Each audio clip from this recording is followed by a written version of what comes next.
तो हम सब अकाउंट ओपन करने के लिए मेरा एसेट में लिंक ओपन कर लेंगे। उसके बाद मोबाइल नंबर एंटर करेंगे।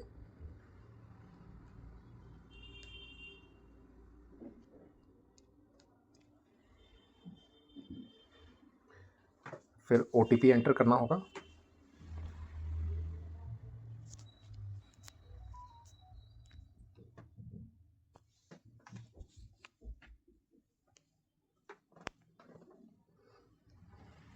इसके बाद हमें ईमेल आईडी एंटर करना है।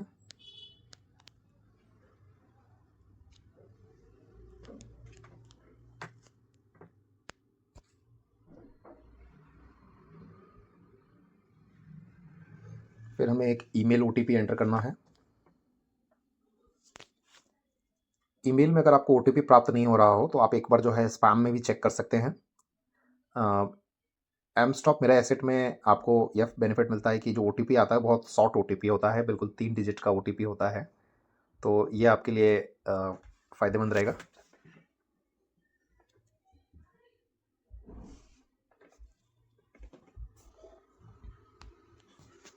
मैंने OTP एंटर कर दिया है। इसके बाद हमें पैन नंबर एंटर करना है।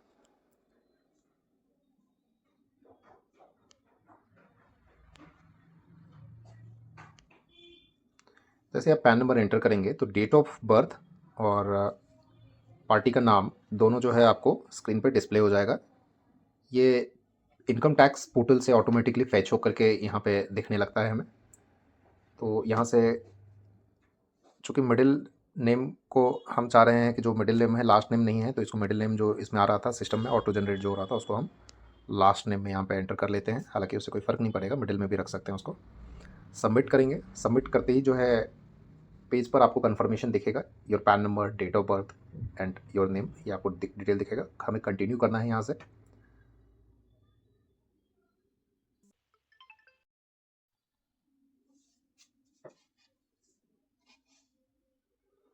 कंटिन्यू करने के बाद जो आपको ब्रोकरेज प्लान दिया गया है उसकी पूरी डिटेल्स जो है आपके साथ यहाँ पे शेयर की जाती है कि क्या ब्रोकरेज रहने वाला है, DP चार्जेस वगैरह जो है कैसा क्या रहने वाला है, उसकी सारी डिटेल्स यहाँ पे मिल जाती है। एक बार हमें ये कंफर्म कर लेना है, उसके बाद जो है हमें कंटिन्यू पर क्लिक करना है। उसके बाद जो है जो initial one time operating charge है या जो भी चार्जेस आपको पे करनी होती है वो यहाँ पे आपको दिखेगी। तो उस पर जा कर के हमें क्लिक करना है और फिर जो है UPI ID के माध्यम से आप पेमेंट कर सकते हैं। UPI ID, credit card, debit card, net banking.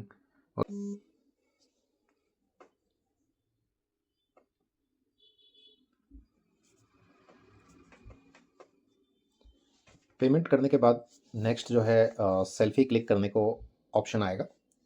इसके लिए हमें कैप्चर नाउ पर क्लिक करना है और आपको ध्यान रखना है कि सेल्फी जो है बिल्कुल कैमरा के फ्रंट से जो है खींचना है और जो भी इंस्ट्रक्शंस दिए जा रहे हो इसको फॉलो करना है। तो मैंने कैप्चर नाउ पे क्लिक किया है। यहाँ पे सिस्टम जैसा मोबाइल में देख पा रहे हैं कि इसमें पहले बता रहा है कि कैमरा और माइक्रोफोन के जो आप मोबाइल जो आप ब्राउज़र यूज़ कर रहे हैं उस ब्राउज़र में कैमरा और माइक्रोफोन को जो है आप से आप फोन का भी लोकेशन जो है इनेबल कर दीजिए। अगर ठहरा के जो है नहीं हो पा रहा है तो आपको 3 जो है ये ऑप्शन अलाउ करना है। अगर आपको सेटिंग्स में प्रॉब्लम आ रही हो तो आप अगर क्रोम ब्राउज़र यूज़ करते हैं तो क्रोम ब्राउज़र में आप परमिशंस में जाएंगे और यहाँ पे मात्र 3 परमिशन जो है आपको ध्यान रखना है कि लोकेशन, कैमरा और माइक्रोफोन, इस तीनों को जो है हमें अलाउ कर देनी है।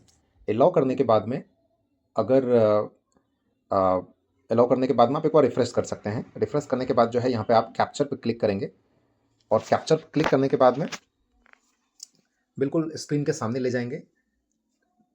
इसमें जो है कोशिश करेंगे कि एक्सपेक्टेकल्स जो है उतार देना है हमें। अगर आपने चश्मा पहन रखा है तो चश्मा उतार करके जो है हमें बनाना है और एक फ़ोटो क्लिक करना है बिल्कुल फ्रंट से जिसमें आपकी आंखें खुली हो। इसमें आपको सिस्टम बता देगा कि अगर आपने मान लीजिए सही नहीं क्लिक किया है तो जैसे आपका आंख मान लीजिए नीचे है तो सिस्टम आपको बता देगा। बिल्कुल आपको जो है ना कैमरा को फ्रंट में रखना है, आई के लेवल पे रखना है आपको, कैमरा को आपको आई के लेवल पे रखना है।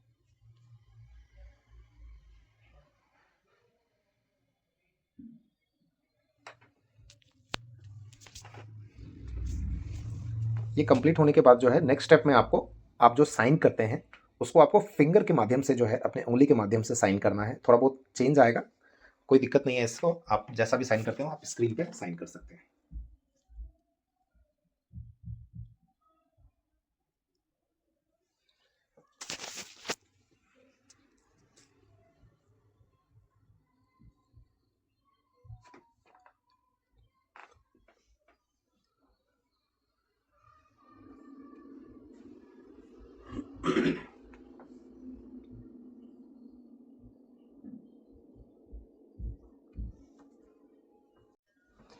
तो सिग्नेचर करने के बाद जो है हमें यहाँ पे अपनी बैंक चूज़ करनी होती है। बैंक के लिए हम यहाँ पे जो भी आपका बैंक का नाम है वो हमें एंटर करना है। नाम के बाद हमें सेलेक्ट कर लेनी है। फिर हमें यहाँ पे आईएफएससी कोड या ब्रांच हमें एंटर करना है।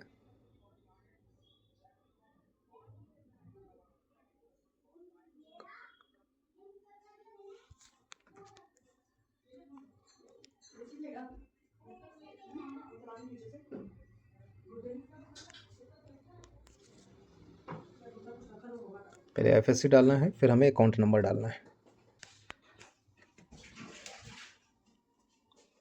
अकाउंट नंबर जैसे आप एंटर करेंगे नीचे में एक ऑप्शन मिलेगा आपको वेरीफाई का। सिस्टम जो है वेरीफाई कर लेगा।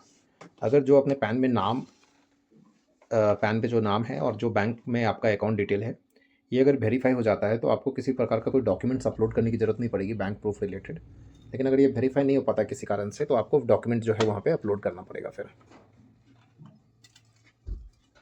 वेरिफिकेशन स्टेज में आपको 1 रुपीज़ का जो है एक पेनी अमाउंट वो भी जो है क्रेडिट होता है। उसके बाद में अकाउंट अगर आपका मैच कर गया तो नीचे आगे जो है कुछ डिटेल्स मिलेगा, जैसे आपको जेंडर सेलेक्ट करना है, मैरिटल स्टेटस जो है सेलेक्ट करना है। यहाँ पे फादर नेम या हस्बैंड नेम जो है हमें सेलेक्ट करना है, एंटर करना है।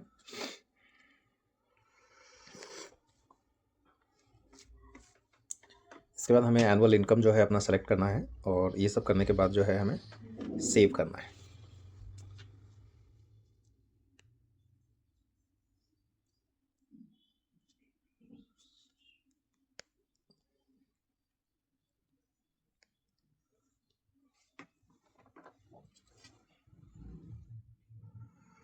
इसके बाद हमें ऑक्यूपेशन सेलेक्ट करना है। ऑक्यूपेशन सेलेक्ट करने के बाद हमें, अगर आपका ऑलरेडी ट्रेडिंग में एक्सपीरियंस है तो हमें वो एंटर करना है। यहाँ पे नॉमिनी हम यहाँ पे एंटर कर सकते हैं या बाद में भी हम नॉमिनी को ऐड कर सकते हैं।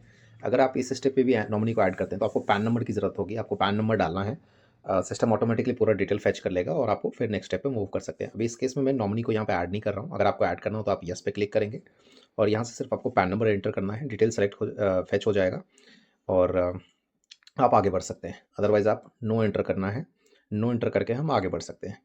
अगर फ्यूचर एंड ऑप्शंस में काम करना है तो फ्यूचर ऑप्शंस के लिए जो है आपको 6 महीने का बैंक स्टेटमेंट या फिर आईटीआर की कॉपी जो है यहाँ पे अपलोड करनी होगी। अगर आप बैंक स्टेटमेंट अपलोड करते हैं तो उसमें आपको ध्यान रखना है कि लास्ट जो आपका बैंक में जो रिमेनिंग अमाउंट है वो that should be more than 5,000। तो ये आपको ध्यान रखना है, इसके कारण कई बार जो है अकाउंट ओपनिंग रिजेक्ट होता है। अगर आपने इस स्टेज पे एफएनओ एक्टिवेट नहीं भी किया है तो भी आप आराम से जो है, अगर आपके अकाउंट में 5,000 10,000 रुपये का कोई भी शेयर है तो आप आगे चल करके जो है बिना कोई डॉक्यूमेंट्स सबमिट किए भी जो है अपना एफएनओ एक्टिवेट कर सकते हैं। यहाँ पे अभी मैं एफएनओ एक्टिवेट नहीं कर रहा हूँ तो नीचे जो है यहाँ पे स्किप का ऑप्शन मुझे मिलता है तो स्किप कर दूंगा मैं। स्किप करने के बाद हमें यहाँ पे ई साइन करना होगा। तो ई साइन के लिए जो है हम आधार यूज़ करेंगे।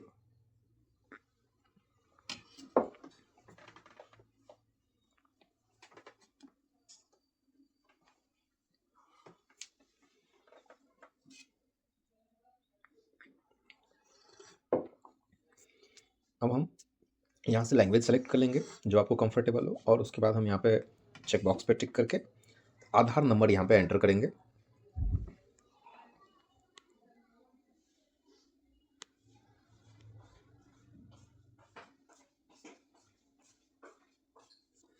उसके बाद हम सेंड ओटीपी करेंगे।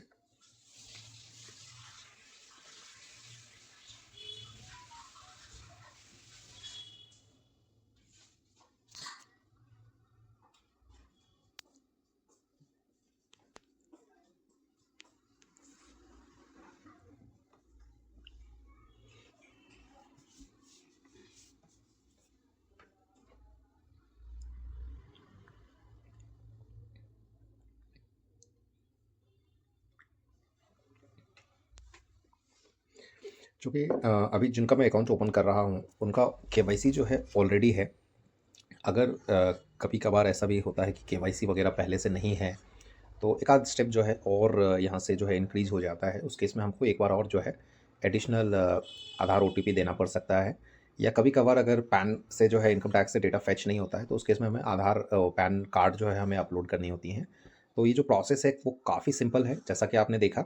अब हम इसके बाद जो है हम डायरेक्टली प्ले स्टोर से जो है अपना ऐप डाउनलोड कर सकते हैं और ऐप को पे लॉगिन कर सकते हैं। लॉगिन करने के लिए आईडी हमें यहाँ पे दिख रहा है, हम लॉगिन कर आईडी से लॉगिन कर सकते हैं, मोबाइल नंबर से भी लॉगिन कर सकते हैं ईज़िली। और इस प्रोसेस के बाद जो है आपका 1 से 2 दिन के अंदर जो है, वर्किंग डेज़ के अंदर जो है आपका अकाउंट एक्टिव हो जाता है। Thank you.